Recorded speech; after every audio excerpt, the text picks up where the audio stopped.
അധ്യായം 7. ഇനി നിങ്ങൾ എഴുതി ചോദിച്ച കാര്യങ്ങളെപ്പറ്റി പ്രതിപാദിക്കാം. സ്ത്രീയെ സ്പർശിക്കാതിരിക്കുകയാണ് പുരുഷന് നല്ലത്.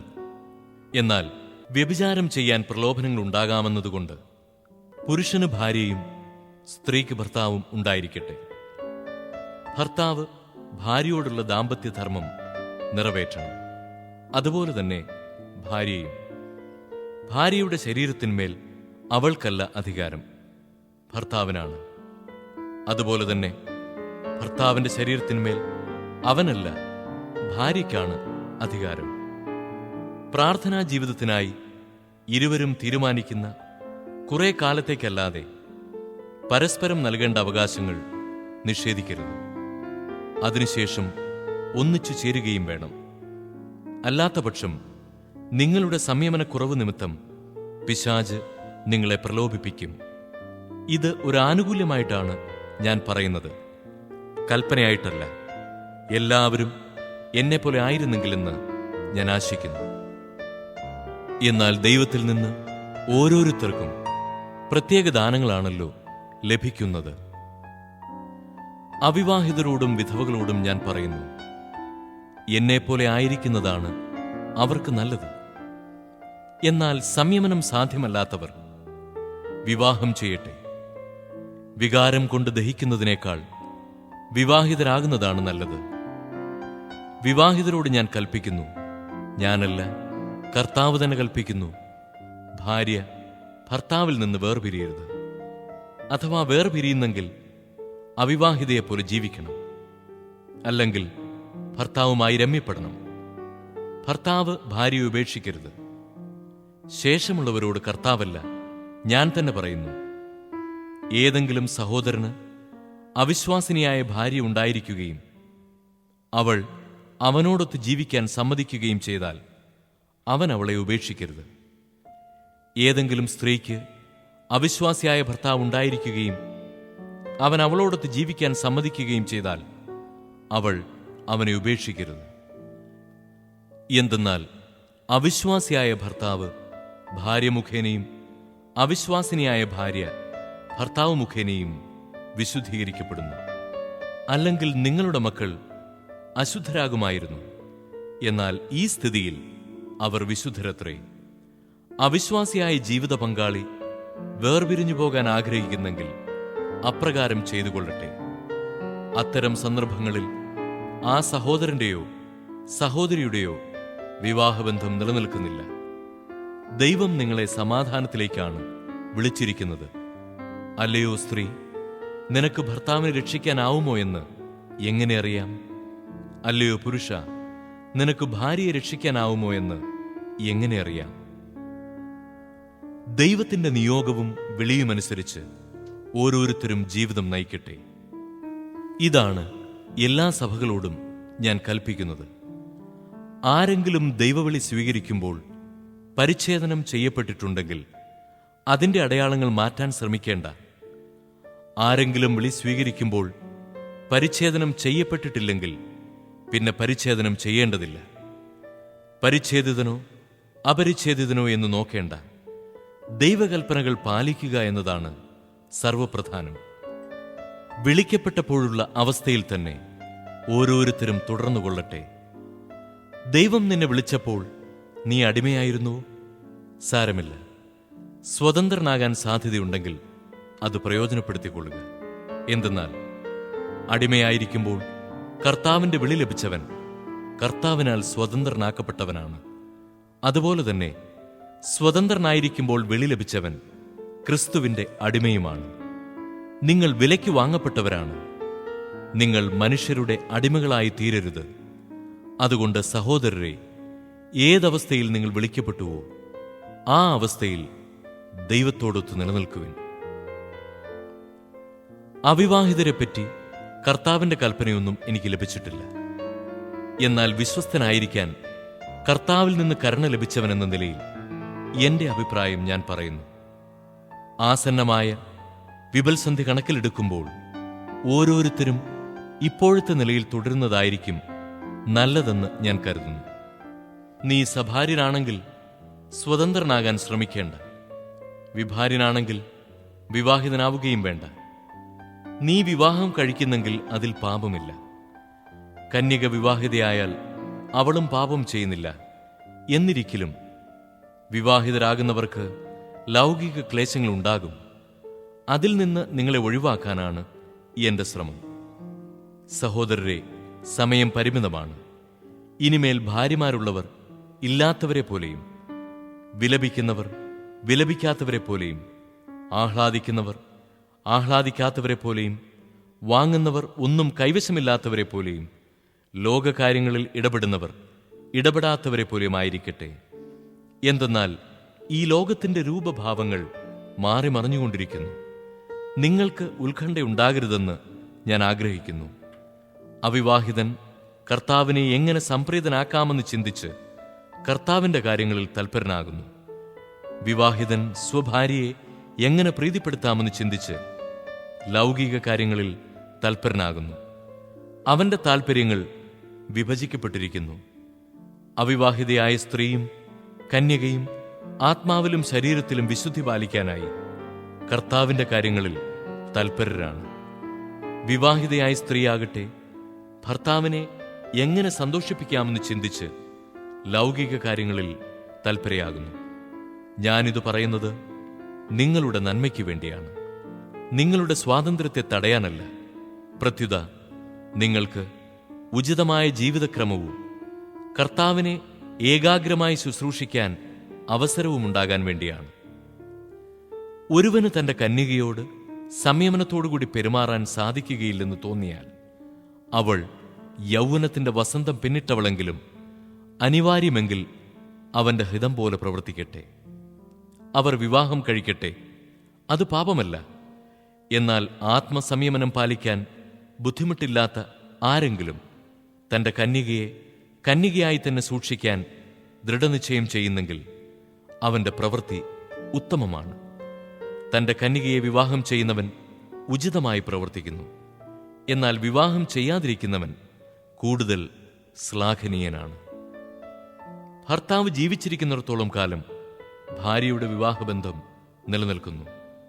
ഭർത്താവ് മരിച്ചുപോയാൽ ഭാര്യയ്ക്ക് ഇഷ്ടമുള്ളവനെ ഭർത്താവായി സ്വീകരിക്കാൻ സ്വാതന്ത്ര്യമുണ്ട്. അത് കർത്താവിന് യോജിച്ച വിധത്തിലായിരിക്കണമെന്ന് മാത്രം. എന്റെ അഭിപ്രായത്തിൽ വിധവയായി തന്നെ കഴിയുന്നതാണ് അവൾക്ക് കൂടുതൽ സൗഭാഗ്യകരം. ദൈവാത്മാവ് എനിക്കുമുണ്ടെന്ന് ഞാൻ കരുതുന്നു.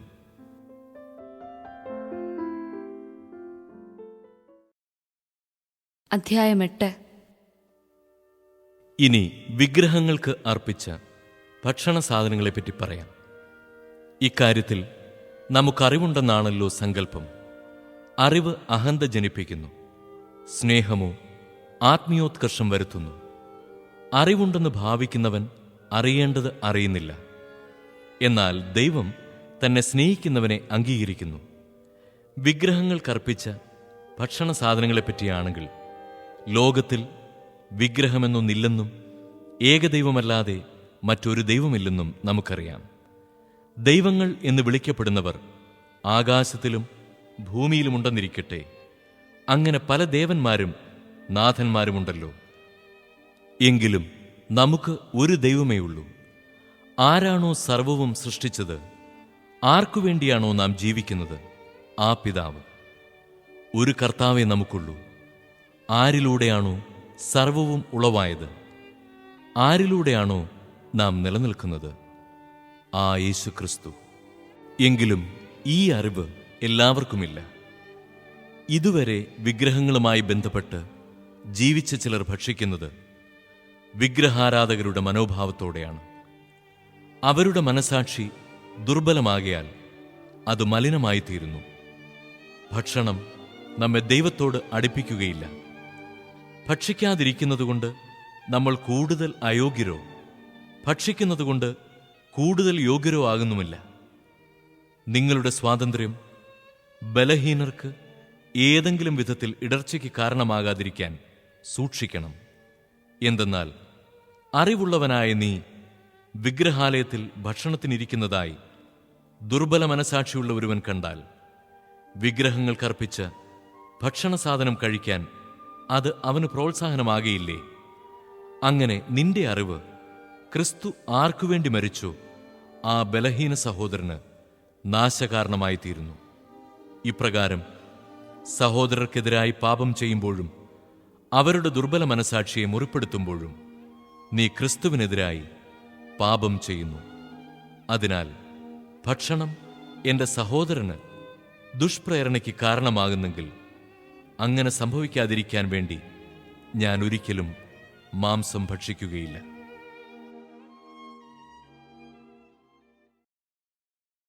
അധ്യായം 9. ഞാൻ സ്വതന്ത്രനല്ലേ? ഞാൻ അപ്പസ്തോലനല്ലേ? ഞാൻ നമ്മുടെ കർത്താവായ യേശുവിനെ കണ്ടിട്ടില്ലേ? കർത്താവിനു വേണ്ടിയുള്ള എൻ്റെ അധ്വാനങ്ങളുടെ ഫലമല്ലേ നിങ്ങൾ? മറ്റുള്ളവർക്ക് ഞാൻ അപ്പസ്തോലനല്ലെങ്കിൽ തന്നെയും നിങ്ങൾക്ക് തീർച്ചയായും ഞാൻ അപ്പസ്തോലനാണ്. നിങ്ങൾ കർത്താവിൽ എൻ്റെ അപ്പസ്തോലവൃത്തിയുടെ മുദ്രയുമാണ്. എന്നെ ചോദ്യം ചെയ്യുന്നവരോട് എനിക്കുള്ള മറുപടി ഇതാണ്: തിന്നുന്നതിനും കുടിക്കുന്നതിനും ഞങ്ങൾക്ക് അവകാശമില്ലേ? മറ്റ് അപ്പസ്തോലന്മാരും കർത്താവിൻ്റെ സഹോദരന്മാരും കേപ്പായും ചെയ്യുന്നതുപോലെ സഹോദരിയായ ഒരു സ്ത്രീയെ കൊണ്ടു നടക്കാൻ ഞങ്ങൾക്കും അവകാശമില്ലേ? ജോലി ചെയ്യാതിരിക്കാൻ ബാർണബാസിനും എനിക്കും മാത്രം അവകാശമില്ലെന്നോ? സ്വന്തം ചെലവിൽ സൈനിക സേവനത്തിന് പോകുന്നവനുണ്ടോ? മുന്തിരിത്തോട്ടമുണ്ടാക്കിയിട്ട് അതിൻ്റെ ഫലത്തിൽ നിന്ന് ഭക്ഷിക്കാത്തവനുണ്ടോ? ആട്ടിൻപറ്റത്തെ വളർത്തിയിട്ട് അതിൻ്റെ പാൽ കുടിക്കാത്തവനുണ്ടോ? ഞാനീ പറയുന്നത് കേവലം മാനുഷികമായിട്ടാണോ? നിയമം അനുശാസിക്കുന്നതും ഇതുതന്നെയല്ലേ?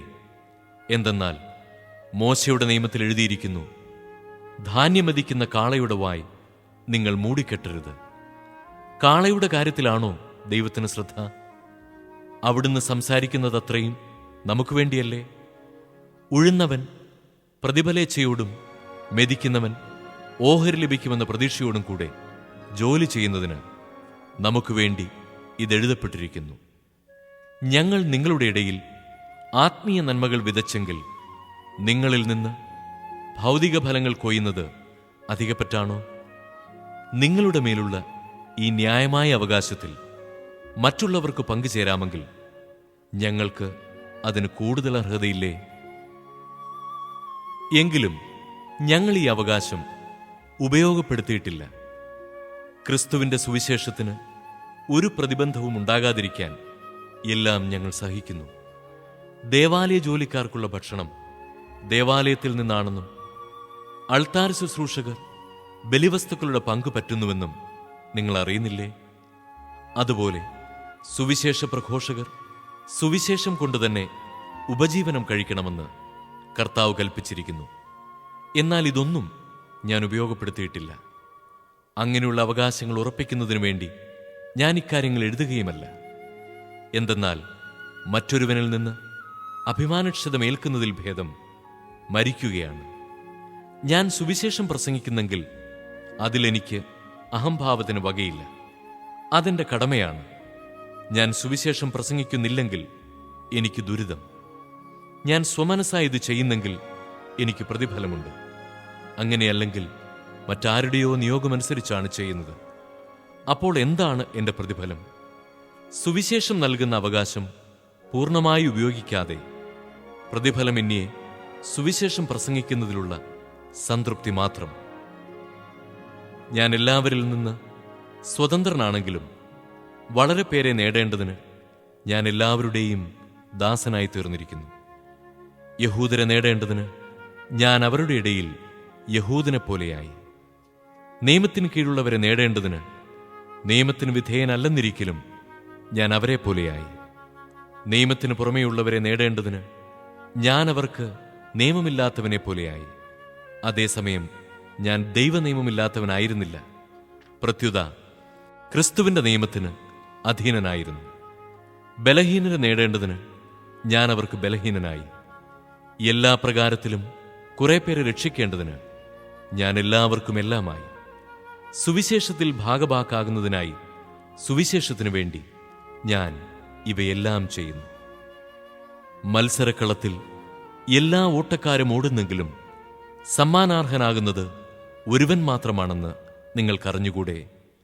ആകയാൽ സമ്മാനം ലഭിക്കേണ്ടതിനായി നിങ്ങൾ ഓടുവിൻ.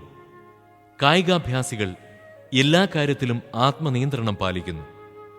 അവർ നശ്വരമായ കിരീടത്തിനു വേണ്ടിയാണ് അപ്രകാരം ചെയ്യുന്നത്, നാം അനശ്വരമായതിനു വേണ്ടിയും. ഞാൻ ഓടുന്നത് ലക്ഷ്യമില്ലാതെയല്ല, ഞാൻ മുഷ്ടിപ്രയോഗം നടത്തുന്നത് വായുവിൽ പ്രഹരിക്കുന്നത് പോലെയല്ല. മറ്റുള്ളവരോട് സുവിശേഷം പ്രസംഗിച്ച ഞാൻ തന്നെ തിരസ്കൃതനാകാതിരിക്കുന്നതിന് എന്റെ ശരീരത്തെ ഞാൻ കർശനമായി നിയന്ത്രിച്ച് കീഴടക്കുന്നു. അധ്യായം 10. സഹോദരരെ, നമ്മുടെ പിതാക്കന്മാരെല്ലാവരും മേഘത്തണലിലായിരുന്നുവെന്നും കടലിലൂടെ കടന്നുവെന്നും നിങ്ങൾ മനസ്സിലാക്കണമെന്ന് ഞാൻ ആഗ്രഹിക്കുന്നു.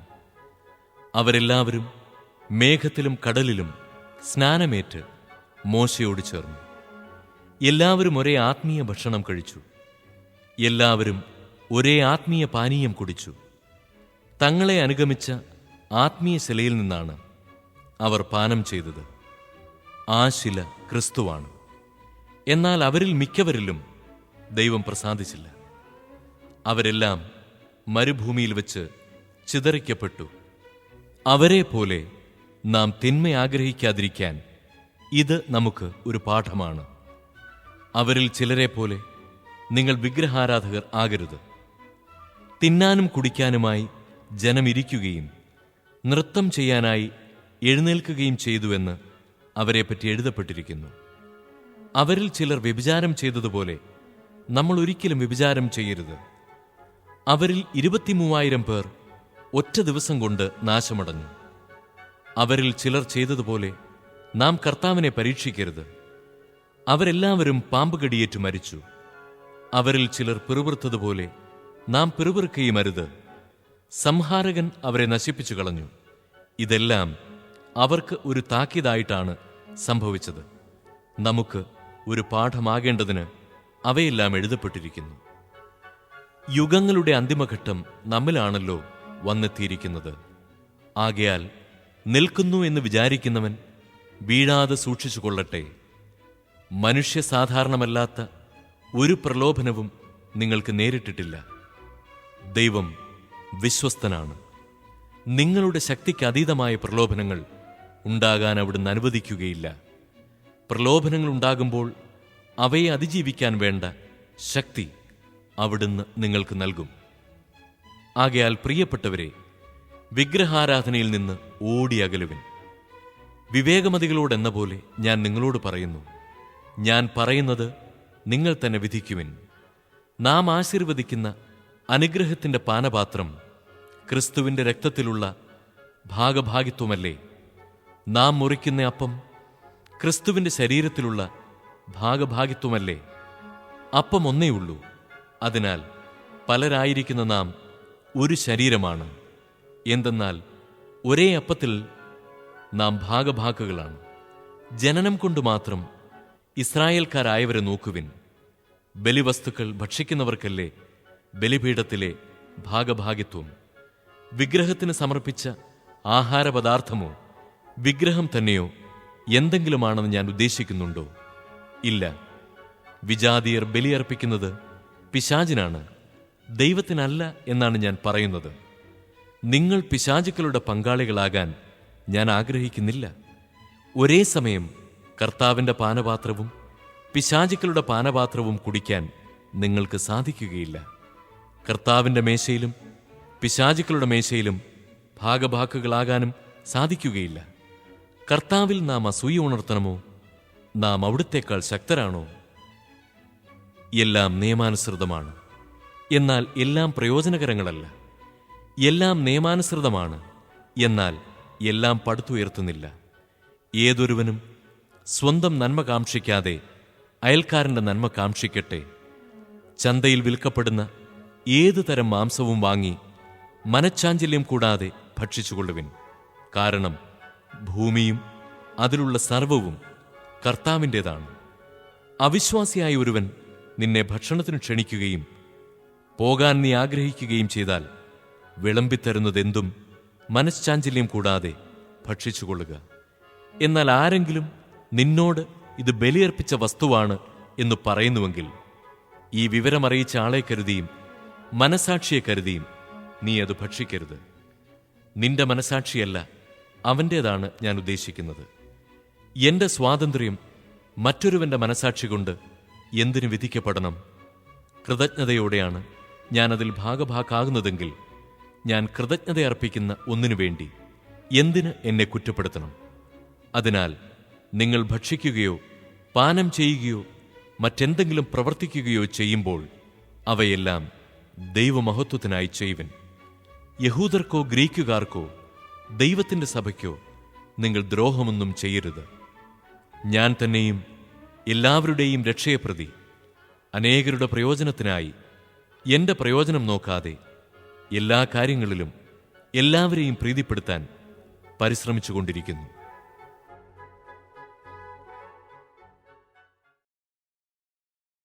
അധ്യായം 11. ഞാൻ ക്രിസ്തുവിനെ അനുകരിക്കുന്നതുപോലെ നിങ്ങൾ എന്നെ അനുകരിക്കുവിൻ. എല്ലാ കാര്യങ്ങളിലും നിങ്ങൾ എന്നെ അനുസ്മരിക്കുന്നതിനാലും ഞാൻ നൽകിയ പാരമ്പര്യം അതേപടി സംരക്ഷിക്കുന്നതിനാലും ഞാൻ നിങ്ങളെ പ്രശംസിക്കുന്നു. പുരുഷന്റെ ശിരസ് ക്രിസ്തുവും സ്ത്രീയുടെ ശിരസ് ഭർത്താവും ക്രിസ്തുവിന്റെ ശിരസ് ദൈവവുമാണെന്ന് നിങ്ങൾ അറിയണമെന്ന് ഞാൻ ആഗ്രഹിക്കുന്നു. ശിരസ് മൂടിക്കൊണ്ട് പ്രാർത്ഥിക്കുകയോ പ്രവചിക്കുകയോ ചെയ്യുന്ന ഏതൊരു പുരുഷനും തന്റെ ശിരസിനെ അവമാനിക്കുന്നു. ശിരസ് മൂടാതെ പ്രാർത്ഥിക്കുകയോ പ്രവചിക്കുകയോ ചെയ്യുന്ന ഏതൊരു സ്ത്രീയും തന്റെ ശിരസിനെ അവമാനിക്കുന്നു. അവളുടെ തല മുണ്ഡനം ചെയ്യുന്നതിന് തുല്യമാണത്. സ്ത്രീ ശിരോവസ്ത്രം ഉപയോഗിക്കുന്നില്ലെങ്കിൽ മുടി മുറിച്ചു കളയട്ടെ. മുടി മുറിക്കുന്നതും തല ക്ഷൗരം ചെയ്യുന്നതും അവൾക്ക് ലജ്ജാകരമെങ്കിൽ ശിരോവസ്ത്രം ധരിക്കട്ടെ. പുരുഷൻ ദൈവത്തിന്റെ പ്രതിച്ഛായയും മഹിമയുമാകയാൽ അവൻ തല മൂടരുത്. സ്ത്രീയാകട്ടെ പുരുഷന്റെ മഹിമയാണ്. പുരുഷൻ സ്ത്രീയിൽ നിന്നല്ല, സ്ത്രീ പുരുഷനിൽ നിന്നാണ് ഉണ്ടായത്. പുരുഷൻ സൃഷ്ടിക്കപ്പെട്ടത് സ്ത്രീക്കു വേണ്ടിയല്ല, സ്ത്രീ സൃഷ്ടിക്കപ്പെട്ടത് പുരുഷനു വേണ്ടിയാണ്. ദൂതന്മാരെ ആദരിച്ച് വിധേയത്വത്തിന്റെ പ്രതീകമായ ശിരോവസ്ത്രം അവൾക്കുണ്ടായിരിക്കട്ടെ. കർത്താവിൽ പുരുഷനും സ്ത്രീയും പരസ്പരം ആശ്രയിച്ചാണ് നിലകൊള്ളുന്നത്. എന്തെന്നാൽ സ്ത്രീ പുരുഷനിൽ നിന്ന് ഉണ്ടായതുപോലെ ഇന്ന് പുരുഷൻ സ്ത്രീയിൽ നിന്ന് പിറക്കുന്നു. എല്ലാം ദൈവത്തിൽ നിന്ന് തന്നെ. സ്ത്രീ തലമറയ്ക്കാതെ ദൈവത്തോട് പ്രാർത്ഥിക്കുന്നത് ഉചിതമാണോ എന്ന് നിങ്ങൾ തന്നെ തീരുമാനിക്കുവിൻ. നീണ്ട മുടി പുരുഷന് അവമാനമാണെന്നും സ്ത്രീക്ക് അത് ഭൂഷണമാണെന്നും പ്രകൃതി തന്നെ പഠിപ്പിക്കുന്നില്ലേ? തലമുടി സ്ത്രീക്ക് ഒരു ആവരണമായി നൽകപ്പെട്ടിരിക്കുന്നു. അഭിപ്രായ വ്യത്യാസമുള്ളവരോട് എനിക്ക് പറയാനുള്ളത്, ഞങ്ങൾക്കോ ദൈവത്തിന്റെ സഭകൾക്കോ മേൽ പറഞ്ഞതൊഴികെ മറ്റൊരു സമ്പ്രദായവുമില്ല എന്നാണ്. ഇനി പറയാൻ പോകുന്ന കാര്യങ്ങളിൽ ഞാൻ നിങ്ങളെ പ്രശംസിക്കുന്നില്ല. എന്തെന്നാൽ നിങ്ങളുടെ സമ്മേളനങ്ങൾ ഗുണത്തിനു പകരം ദോഷമാണ് ചെയ്യുന്നത്. ഒന്നാമത്, നിങ്ങൾ സഭയായി സമ്മേളിക്കുമ്പോൾ നിങ്ങളുടെ ഇടയിൽ ഭിന്നിപ്പുകളുണ്ടെന്ന് ഞാൻ കേൾക്കുന്നു. അത് ഭാഗികമായി ഞാൻ വിശ്വസിക്കുകയും ചെയ്യുന്നു. നിങ്ങളിൽ യോഗ്യരെ തിരിച്ചറിയാൻ ഭിന്നിപ്പുകൾ ഉണ്ടാകേണ്ടതും ആവശ്യമാണ്. നിങ്ങൾ ഒന്നിച്ചു കൂടുമ്പോൾ കർത്താവിന്റെ അത്താഴമല്ല നിങ്ങൾ ഭക്ഷിക്കുന്നത്. കാരണം ഓരോരുത്തരും നേരത്തെ തന്നെ സ്വന്തം ഭക്ഷണം കഴിക്കുന്നു. തൽഫലമായി ഒരുവൻ വിശന്നും അപരൻ കുടിച്ച് ഉന്മത്തനായുമിരിക്കുന്നു. എന്ത്, തിന്നാനും കുടിക്കാനും നിങ്ങൾക്ക് വീടുകളില്ലേ? അതോ നിങ്ങൾ ദൈവത്തിന്റെ സഭയെ അവഗണിക്കുകയും ഒന്നുമില്ലാത്തവരെ അവഹേളിക്കുകയും ചെയ്യുന്നുവോ? നിങ്ങളോട് ഞാൻ എന്താണ് പറയേണ്ടത്? ഇക്കാര്യത്തിൽ നിങ്ങളെ പ്രശംസിക്കണമോ? ഇല്ല, ഞാൻ പ്രശംസിക്കുകയില്ല. കർത്താവിൽ നിന്ന് എനിക്ക് ലഭിച്ചതും ഞാൻ നിങ്ങളെ ഭരമേൽപ്പിച്ചതുമായ കാര്യം ഇതാണ്. കർത്താവായ യേശു താൻ ഒറ്റിക്കൊടുക്കപ്പെട്ട രാത്രിയിൽ അപ്പമെടുത്ത് കൃതജ്ഞത അർപ്പിച്ചതിനു ശേഷം അത് മുറിച്ചുകൊണ്ട് അരുളിച്ചെയ്തു, ഇത് നിങ്ങൾക്ക് വേണ്ടിയുള്ള എന്റെ ശരീരമാണ്. എന്റെ ഓർമ്മയ്ക്കായി നിങ്ങളിത് ചെയ്യുവിൻ. അപ്രകാരം തന്നെ അത്താഴത്തിനു ശേഷം പാനപാത്രമെടുത്ത് അരുളിച്ചെയ്തു, ഇത് എന്റെ രക്തത്തിലുള്ള പുതിയ ഉടമ്പടിയാണ്. നിങ്ങളിത് പാനം ചെയ്യുമ്പോഴെല്ലാം എന്റെ ഓർമ്മയ്ക്കായി ചെയ്യുവിൻ. നിങ്ങൾ ഈ അപ്പം ഭക്ഷിക്കുകയും ഈ പാത്രത്തിൽ നിന്ന് പാനം ചെയ്യുകയും ചെയ്യുമ്പോഴെല്ലാം കർത്താവിന്റെ മരണം അവന്റെ പ്രത്യാഗമനം വരെ പ്രഖ്യാപിക്കുകയാണ് ചെയ്യുന്നത്. തന്മൂലം ആരെങ്കിലും അയോഗ്യതയോടെ കർത്താവിന്റെ അപ്പം ഭക്ഷിക്കുകയും പാത്രത്തിൽ നിന്ന് പാനം ചെയ്യുകയും ചെയ്താൽ അവൻ കർത്താവിന്റെ ശരീരത്തിനും രക്തത്തിനുമെതിരെ തെറ്റ് ചെയ്യുന്നു. അതിനാൽ ഓരോരുത്തരും ആത്മശോധന ചെയ്തതിനു ശേഷം ഈ അപ്പം ഭക്ഷിക്കുകയും പാത്രത്തിൽ നിന്ന് പാനം ചെയ്യുകയും ചെയ്യട്ടെ. എന്തുകൊണ്ടെന്നാൽ ശരീരത്തെ വിവേചിച്ചറിയാതെ ഭക്ഷിക്കുകയും പാനം ചെയ്യുകയും ചെയ്യുന്നവൻ തന്റെ തന്നെ ശിക്ഷാവിധിയാണ് ഭക്ഷിക്കുന്നതും പാനം ചെയ്യുന്നതും.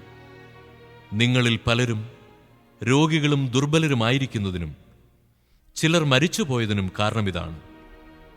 നാം നമ്മെ തന്നെ ശരിയായി വിധിച്ചിരുന്നെങ്കിൽ നാം വിധിക്കപ്പെടുകയില്ലായിരുന്നു. എന്നാൽ കർത്താവ് നമ്മെ വിധിക്കുകയും ശിക്ഷണവിധേയരാക്കുകയും ചെയ്യുന്നു. അത് ലോകത്തോടൊപ്പം നമ്മൾ ശിക്ഷിക്കപ്പെടാതിരിക്കാൻ വേണ്ടിയാണ്. എന്റെ സഹോദരരെ, നിങ്ങൾ ഭക്ഷണം കഴിക്കാൻ സമ്മേളിക്കുമ്പോൾ അന്യോന്യം കാത്തിരിക്കുവിൻ. വിശപ്പുള്ളവൻ വീട്ടിലിരുന്ന് ഭക്ഷിച്ചുകൊള്ളട്ടെ. അല്ലെങ്കിൽ നിങ്ങളുടെ സമ്മേളനം ശിക്ഷാവിധിക്ക് ഉപകരിക്കുകയുള്ളൂ. ഇനിയുള്ള കാര്യങ്ങൾ ഞാൻ വരുമ്പോൾ ക്രമപ്പെടുത്തിക്കൊള്ളാം. അധ്യായം 12. സഹോദരരെ, നിങ്ങൾ ആത്മീയ ദാനങ്ങളെക്കുറിച്ച് അറിവുള്ളവരായിരിക്കണമെന്ന് ഞാൻ ആഗ്രഹിക്കുന്നു. നിങ്ങൾ വിജാതീയരായിരുന്നപ്പോൾ സംസാരശേഷിയില്ലാത്ത വിഗ്രഹങ്ങളുടെ അടുത്തേക്ക് അബദ്ധസഞ്ചാരം ചെയ്തിരുന്നത് ഓർക്കുന്നുണ്ടല്ലോ. ദൈവാത്മാവ് മുഖേന സംസാരിക്കുന്നവരാരും യേശു ശപിക്കപ്പെട്ടവനാണ് എന്നൊരിക്കലും പറയുകയില്ലെന്നും യേശു കർത്താവാണ് എന്ന് പറയാൻ പരിശുദ്ധാത്മാവ് മുഖേനയല്ലാതെ ആർക്കും സാധിക്കുകയില്ലെന്നും നിങ്ങൾ ഗ്രഹിക്കണമെന്ന് ഞാൻ ആഗ്രഹിക്കുന്നു. ദാനങ്ങളിൽ വൈവിധ്യമുണ്ടെങ്കിലും ആത്മാവ് ഒന്നുതന്നെ. ശുശ്രൂഷകളിൽ വൈവിധ്യമുണ്ടെങ്കിലും കർത്താവ് ഒന്നുതന്നെ. പ്രവൃത്തികളിൽ വൈവിധ്യമുണ്ടെങ്കിലും എല്ലാവർക്കും എല്ലാറ്റിലും പ്രചോദനം നൽകുന്ന ദൈവം ഒന്നുതന്നെ. ഓരോരുത്തരിലും ആത്മാവ് വെളിപ്പെടുന്നത് പൊതുനന്മയ്ക്ക് വേണ്ടിയാണ്. ഒരേ ആത്മാവ് തന്നെ ഒരാൾക്ക് വിവേകത്തിന്റെ വചനവും മറ്റൊരാൾക്ക് ജ്ഞാനത്തിന്റെ വചനവും നൽകുന്നു. ഒരേ ആത്മാവ് തന്നെ ഒരുവന് വിശ്വാസവും വേറൊരുവന് രോഗശാന്തിക്കുള്ള വരവും നൽകുന്നു. ഒരുവന് അത്ഭുതങ്ങൾ പ്രവർത്തിക്കാൻ ശക്തിയും മറ്റൊരുവന് പ്രവചിക്കാൻ വരവും വേറൊരുവന് ആത്മാക്കളെ വിവേചിച്ചറിയാൻ കഴിവും വേറൊരുവന് ഭാഷാവരവും വേറൊരുവന് വ്യാഖ്യാനത്തിനുള്ള വരവും അതേ ആത്മാവ് തന്നെ നൽകുന്നു. തന്റെ ഇച്ഛയ്ക്കൊത്ത് ഓരോരുത്തർക്കും പ്രത്യേക പ്രത്യേക ദാനങ്ങൾ നൽകുന്ന ഒരേ ആത്മാവിന്റെ തന്നെ പ്രവൃത്തിയാണ് ഇതെല്ലാം. ശരീരമൊന്നാണെങ്കിലും അതിൽ പല അവയവങ്ങളുണ്ട്. അവയവങ്ങൾ പലതെങ്കിലും അവയെല്ലാം ചേർന്ന് ഏക ശരീരമായിരിക്കുന്നു. അതുപോലെ തന്നെയാണ് ക്രിസ്തുവും. നമ്മളെല്ലാവരും ഒരേ ആത്മാവിൽ ഏക ശരീരമാകാൻ ജ്ഞാനസ്നാനമേറ്റു. യഹൂദരെന്നോ ഗ്രീക്കുകാരെന്നോ അടിമകളെന്നോ സ്വതന്ത്രരെന്നോ ഭേദം കൂടാതെ ഒരേ ആത്മാവിനെ പാനം ചെയ്യാൻ എല്ലാവർക്കും സാധിച്ചു. ഒരു അവയവമല്ല, പലത് ചേർന്നതാണ് ശരീരം. ഞാൻ കൈ അല്ലാത്തതിനാൽ ശരീരത്തിന്റെ ഭാഗമല്ല എന്ന് കാൽ പറഞ്ഞാൽ അത് ശരീരത്തിന്റെ ഭാഗമല്ലെന്ന് വരുമോ? അതുപോലെ തന്നെ ഞാൻ കണ്ണല്ലാത്തതിനാൽ ശരീരത്തിന്റെ ഭാഗമല്ല എന്ന് ചെവി പറഞ്ഞാൽ അത് ശരീരത്തിന്റെ ഭാഗമല്ലെന്ന് വരുമോ? ശരീരം ഒരു കണ്ണ് മാത്രമായിരുന്നെങ്കിൽ ശ്രവണം സാധ്യമാകുന്നതെങ്ങനെ? ശരീരം ഒരു ചെവി മാത്രമായിരുന്നെങ്കിൽ ഘ്രാണം സാധ്യമാകുന്നതെങ്ങനെ? എന്നാൽ ദൈവം സ്വന്തം ഇഷ്ടമനുസരിച്ച് ഓരോ അവയവവും ശരീരത്തിൽ ക്രമപ്പെടുത്തിയിരിക്കുന്നു. എല്ലാം കൂടെ ഒരു അവയവമായിരുന്നെങ്കിൽ ശരീരം എവിടെയാകുമായിരുന്നു? ഇപ്പോഴാകട്ടെ പല അവയവങ്ങളും ഒരു ശരീരവുമാണുള്ളത്. കണ്ണിന് കൈയോട് എനിക്ക് നിന്നെക്കൊണ്ട് ആവശ്യമില്ല എന്നോ, തലയ്ക്ക് കാലിനോട് എനിക്ക് നിന്നെക്കൊണ്ട് ഉപയോഗമില്ല എന്നോ പറയുക സാധ്യമല്ല. നേരെ മറിച്ച് ദുർബലങ്ങളെന്ന് കരുതപ്പെടുന്ന അവയവങ്ങളാണ് കൂടുതൽ ആവശ്യമായിരിക്കുന്നത്. മാന്യങ്ങളല്ലെന്ന് കരുതപ്പെടുന്ന അവയവങ്ങൾക്ക് നമ്മൾ കൂടുതൽ മാന്യത കൽപ്പിക്കുകയും ഭംഗി കുറഞ്ഞവയെന്ന് കരുതപ്പെടുന്നവയെ കൂടുതൽ അലങ്കരിക്കുകയും ചെയ്യുന്നു. ഭംഗിയുള്ള അവയവങ്ങൾക്ക് ഇവയൊന്നും ആവശ്യമില്ല. ദൈവമാകട്ടെ അപ്രധാനങ്ങളായ അവയവങ്ങൾക്ക് കൂടുതൽ പ്രാധാന്യം ലഭിക്കത്തക്ക വിധം ശരീരം സംവിധാനം ചെയ്തിരിക്കുന്നു. അത് ശരീരത്തിൽ ഭിന്നിപ്പുണ്ടാകാതെ അവയവങ്ങൾ പരസ്പരം തുല്യ ശ്രദ്ധയോടെ വർത്തിക്കേണ്ടതിന് തന്നെ. ഒരവയവം വേദന അനുഭവിക്കുമ്പോൾ എല്ലാ അവയവങ്ങളും വേദന അനുഭവിക്കുന്നു. ഒരു അവയവം പ്രശംസിക്കപ്പെടുമ്പോൾ എല്ലാ അവയവങ്ങളും സന്തോഷിക്കുന്നു. നിങ്ങൾ ക്രിസ്തുവിൻ്റെ ശരീരവും ഓരോരുത്തരും അതിലെ അവയവങ്ങളുമാണ്. ദൈവം സഭയിൽ ഒന്നാമത് അപ്പസ്തോലന്മാരെയും രണ്ടാമത് പ്രവാചകന്മാരെയും മൂന്നാമത് പ്രബോധകരെയും തുടർന്ന് അത്ഭുത പ്രവർത്തകർ, രോഗശാന്തി നൽകുന്നവർ, സഹായകർ, ഭരണകർത്താക്കൾ, വിവിധ ഭാഷകളിൽ സംസാരിക്കുന്നവർ എന്നിവരെയും നിയമിച്ചിരിക്കുന്നു. എല്ലാവരും അപ്പസ്തോലരോ, എല്ലാവരും പ്രവാചകരോ, എല്ലാവരും പ്രബോധകരോ, എല്ലാവരും അത്ഭുത പ്രവർത്തകരോ, എല്ലാവർക്കും രോഗശാന്തിക്കുള്ള വരങ്ങളുണ്ടോ, എല്ലാവരും വിവിധ ഭാഷകളിൽ സംസാരിക്കുന്നുണ്ടോ, എല്ലാവരും വ്യാഖ്യാനിക്കുന്നുണ്ടോ? എന്നാൽ ഉത്കൃഷ്ടദാനങ്ങൾക്ക് വേണ്ടി തീഷ്ണമായി അഭിലഷിക്കുവിൻ. ഉത്തമമായ മാർഗം ഞാൻ നിങ്ങൾക്ക് കാണിച്ചു തരാം.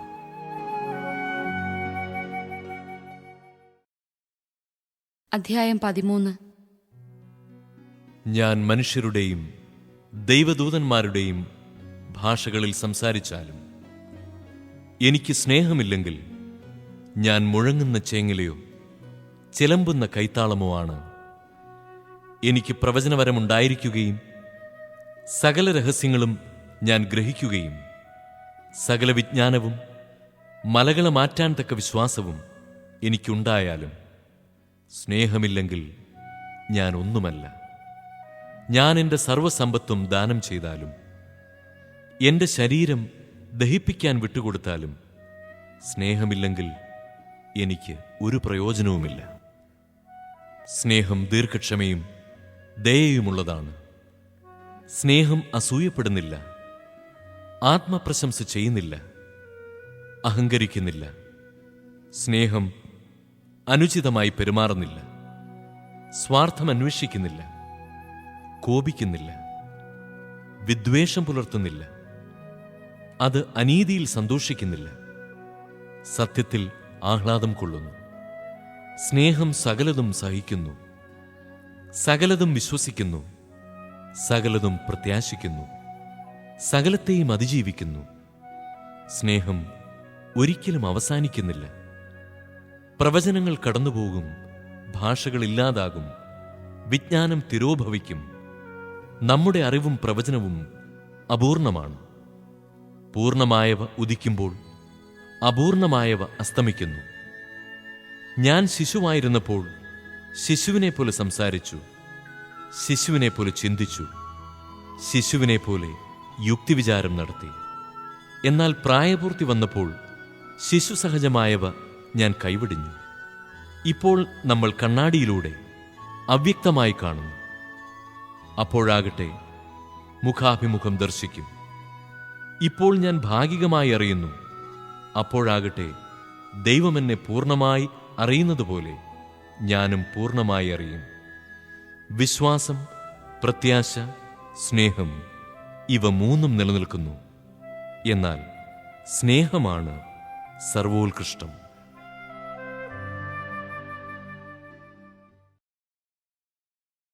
അധ്യായം 14. സ്നേഹമായിരിക്കട്ടെ നിങ്ങളുടെ ലക്ഷ്യം. അതേസമയം ആത്മീയ ദാനങ്ങൾക്കായി പ്രത്യേകിച്ച് പ്രവചനവരത്തിനായി തീഷ്ണതയോടെ ആഗ്രഹിക്കുവിൻ. ഭാഷാവരമുള്ളവൻ മനുഷ്യരോടല്ല, ദൈവത്തോടാണ് സംസാരിക്കുന്നത്. അവൻ പറയുന്നത് ആരും ഗ്രഹിക്കുന്നില്ല. അവൻ ആത്മാവിനാൽ പ്രചോദിതനായി രഹസ്യങ്ങളെക്കുറിച്ച് സംസാരിക്കുന്നു. നേരെ മറിച്ച് പ്രവചിക്കുന്നവൻ മനുഷ്യരോട് സംസാരിക്കുന്നു. അത് അവരുടെ ഉത്കർഷത്തിനും പ്രോത്സാഹനത്തിനും ആശ്വാസത്തിനും ഉപകരിക്കുന്നു. ഭാഷാവരത്തോടെ സംസാരിക്കുന്നവൻ തനിക്ക് തന്നെ അഭിവൃദ്ധി കൈവരുത്തുന്നു. പ്രവചിക്കുന്നവനാകട്ടെ സഭയ്ക്കും. നിങ്ങളെല്ലാവരും ഭാഷാവരത്തോടെ സംസാരിക്കണമെന്ന് ഞാൻ ആഗ്രഹിക്കുന്നു. എന്നാൽ നിങ്ങൾ പ്രവചിക്കുന്നെങ്കിൽ അത് കൂടുതൽ ഉത്തമം. ഭാഷാവരമുള്ളവന്റെ വാക്കുകൾ സഭയുടെ ഉത്കർഷത്തിനുതകും വിധം ആരെങ്കിലും വ്യാഖ്യാനിക്കുന്നില്ലെങ്കിൽ പ്രവചിക്കുന്നവനാണ് അവനേക്കാൾ വലിയവൻ. സഹോദരരെ, ഞാൻ ഭാഷാവരത്തോടെ സംസാരിച്ചുകൊണ്ട് നിങ്ങളുടെ അടുക്കലേക്ക് വരികയും എന്തെങ്കിലും വെളിപാടോ വിജ്ഞാനമോ പ്രവചനമോ പ്രബോധനമോ നൽകാൻ സാധിക്കാതിരിക്കുകയും ചെയ്താൽ നിങ്ങൾക്ക് എന്തു പ്രയോജനം? വീണ, കുഴൽ മുതലായ അചേതനങ്ങളായ സംഗീതോപകരണങ്ങൾ പോലും വ്യതിരിക്തമായ ശ്രുതി പുറപ്പെടുവിക്കുന്നില്ലെങ്കിൽ അവയുടെ സ്വരങ്ങൾ തിരിച്ചറിയാൻ സാധിക്കുമോ? കാഹളധ്വനി അസ്പഷ്ടമാണെങ്കിൽ ആരെങ്കിലും യുദ്ധത്തിന് തയ്യാറാകുമോ? അതുപോലെ തന്നെ നിങ്ങളുടെ കാര്യവും. ഭാഷാവരം കൊണ്ട് അവ്യക്തമായി സംസാരിച്ചാൽ ആർക്ക് എന്തു മനസ്സിലാകും? വായുവിനോടായിരിക്കും നിങ്ങൾ സംസാരിക്കുന്നത്. അർത്ഥമുള്ള അനേകം ശബ്ദങ്ങൾ ലോകത്തിലുണ്ട്. എന്നാൽ ഭാഷയുടെ അർത്ഥം ഞാൻ ഗ്രഹിക്കുന്നില്ലെങ്കിൽ സംസാരിക്കുന്നവന് ഞാനും എനിക്കവനും അന്യനായിരിക്കും. നിങ്ങളുടെ കാര്യവും അങ്ങനെ തന്നെ. നിങ്ങൾ ആത്മീയ കാര്യങ്ങളിൽ ഉത്സുകരായിരിക്കുന്നതുകൊണ്ട് സഭയുടെ ഉത്കർഷത്തിനായി യത്നിക്കുവിൻ. അതിനാൽ ഭാഷാവരത്തോടെ സംസാരിക്കുന്നവൻ വ്യാഖ്യാനത്തിനുള്ള കഴിവിനായി പ്രാർത്ഥിക്കണം. ഞാൻ ഭാഷാവരത്തോടെ പ്രാർത്ഥിക്കുമ്പോൾ എൻ്റെ ആത്മാവ് പ്രാർത്ഥിക്കുന്നു, എന്നാൽ എൻ്റെ മനസ്സ് ഫലരഹിതമായിരിക്കും. ഞാൻ എന്താണ് ചെയ്യേണ്ടത്? ഞാൻ എൻ്റെ ആത്മാവ് കൊണ്ടും മനസ്സുകൊണ്ടും പ്രാർത്ഥിക്കും, ആത്മാവ് കൊണ്ടും മനസ്സുകൊണ്ടും പാടുകയും ചെയ്യും. നേരെ മറിച്ച് നീ ആത്മാവ് കൊണ്ട് മാത്രം സ്തോത്രം ചെയ്താൽ നിന്റെ വാക്കുകൾ ഗ്രഹിക്കാൻ ത്രാണിയില്ലാത്ത അന്യൻ നിന്റെ കൃതജ്ഞതാ സ്തോത്രത്തിന് എങ്ങനെ ആമേൻ പറയും? നീ ഉചിതമായി കൃതജ്ഞത അർപ്പിക്കുന്നുണ്ടായിരിക്കാം, എന്നാൽ അപരന് അത് പരിപോഷകമാകുന്നില്ല. നിങ്ങളെല്ലാവരെയും കാൾ കൂടുതലായി ഞാൻ ഭാഷാവരത്തോടെ സംസാരിക്കുന്നുണ്ട് എന്നതിൽ ഞാൻ ദൈവത്തിന് നന്ദി പറയുന്നു. എങ്കിലും സഭയിൽ 10,000 വാക്കുകൾ ഭാഷാവരത്തിൽ സംസാരിക്കുന്നതിനേക്കാൾ ഞാൻ ഇഷ്ടപ്പെടുന്നത് മറ്റുള്ളവരെ പ്രബോധിപ്പിക്കുന്നതിന് 5 വാക്കുകൾ ബോധപൂർവം സംസാരിക്കുന്നതാണ്. സഹോദരരെ, ചിന്തയിൽ നിങ്ങൾ ശിശുക്കളായിരിക്കരുത്. തിന്മയെ സംബന്ധിച്ചിടത്തോളം നിങ്ങൾ പൈതങ്ങളെപ്പോലെയും ചിന്തയിൽ പക്വമതികളെപ്പോലെയും ആയിരിക്കുവിൻ. നിയമത്തിൽ ഇപ്രകാരം എഴുതപ്പെട്ടിരിക്കുന്നു: അന്യഭാഷകൾ സംസാരിക്കുന്ന ആളുകൾ മുഖേനയും അന്യദേശക്കാരുടെ അധരങ്ങൾ മുഖേനയും ഞാൻ ഈ ജനത്തോട് സംസാരിക്കും, എന്നാലും അവർ എന്നെ കേൾക്കാൻ കൂട്ടാക്കുകയില്ല എന്ന് കർത്താവ് പറയുന്നു. ഭാഷാവരം വിശ്വാസികൾക്കുള്ളതല്ല, അവിശ്വാസികൾക്കുള്ള അടയാളമാണ്. പ്രവചനമാകട്ടെ അവിശ്വാസികൾക്കല്ല, വിശ്വാസികൾക്ക് വേണ്ടിയുള്ളതും. ആകയാൽ സഭ മുഴുവൻ സമ്മേളിച്ചിരിക്കെ ഓരോരുത്തരും ഭാഷാവരത്തോടെ സംസാരിക്കുന്നതായി അജ്ഞരോ അവിശ്വാസികളോ വന്നു കണ്ടാൽ നിങ്ങൾക്ക് ഭ്രാന്താണെന്ന് അവർ പറയുകയില്ലേ? എല്ലാവരും പ്രവചിച്ചുകൊണ്ടിരിക്കുന്ന അവസരത്തിലാണ് ഒരു അവിശ്വാസിയോ അജ്ഞനോ അവിടെ വരുന്നതെങ്കിൽ തന്നെ തന്നെ വിധിക്കാനും പരിശോധിക്കാനും ഹൃദയരഹസ്യങ്ങൾ വെളിപ്പെടുത്താനും നിങ്ങളവന് കാരണമാകും. അങ്ങനെ അവൻ സാഷ്ടാംഗ പ്രണാമം ചെയ്ത് ദൈവത്തെ ആരാധിക്കാനും ദൈവം നിങ്ങളുടെ ഇടയിലുണ്ടെന്ന് പ്രഖ്യാപിക്കാനുമിടയാകും. സഹോദരരെ, ആകയാൽ എന്തു വേണം? നിങ്ങൾ സമ്മേളിക്കുമ്പോൾ ഓരോരുത്തർക്കും ഒരു സങ്കീർത്തനമോ സാരോപദേശമോ വെളിപാടോ ഭാഷയോ വ്യാഖ്യാനമോ ഉണ്ടായിരിക്കട്ടെ. ഇവയെല്ലാം ആത്മീയോത്കർഷത്തിനായി ഉപയോഗപ്പെടുത്തുകയും ചെയ്യട്ടെ. ഭാഷാവരത്തോടെ സംസാരിക്കുന്നെങ്കിൽ 2 or 3 പേർ മാത്രമേ സംസാരിക്കാവൂ. ഓരോരുത്തരും മാറി മാറി സംസാരിക്കുകയും ഒരാൾ വ്യാഖ്യാനിക്കുകയും ചെയ്യണം. വ്യാഖ്യാനിക്കാൻ ആളില്ലെങ്കിൽ അവർ സഭയിൽ മൗനം ദീക്ഷിക്കുകയും ഓരോരുത്തരും തങ്ങളോട് തന്നെയും ദൈവത്തോടും സംസാരിക്കുകയും ചെയ്യട്ടെ. 2 or 3 പേർ പ്രവചിക്കുകയും മറ്റുള്ളവർ അത് വിവേചിക്കുകയും ചെയ്യട്ടെ. കൂടിയിരിക്കുന്നവരിൽ ആർക്കെങ്കിലും വെളിപാടുണ്ടായാൽ സംസാരിച്ചു കൊണ്ടിരിക്കുന്നവൻ നിശബ്ദനാകണം. അങ്ങനെ നിങ്ങൾക്കെല്ലാവർക്കും മാറി മാറി പ്രവചിക്കാനും പഠിക്കാനും പ്രോത്സാഹനം ലഭിക്കാനും ഇടയാകും. പ്രവാചകരുടെ ആത്മാവ് പ്രവാചകർക്ക് വിധേയമാണ്.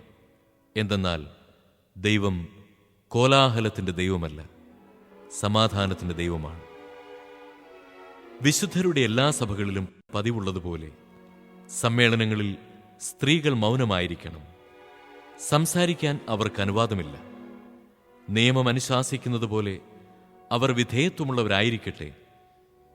അവർ എന്തെങ്കിലും പഠിക്കാൻ ആഗ്രഹിക്കുന്നുവെങ്കിൽ വീട്ടിൽ വച്ച് ഭർത്താക്കന്മാരോട് ചോദിച്ചുകൊള്ളട്ടെ. സഭയിൽ സംസാരിക്കുന്നത് സ്ത്രീക്ക് ഉചിതമല്ല. എന്ത്, നിങ്ങളിൽ നിന്നാണോ ദൈവവചനത്തിൻ്റെ ഉദ്ഭവം?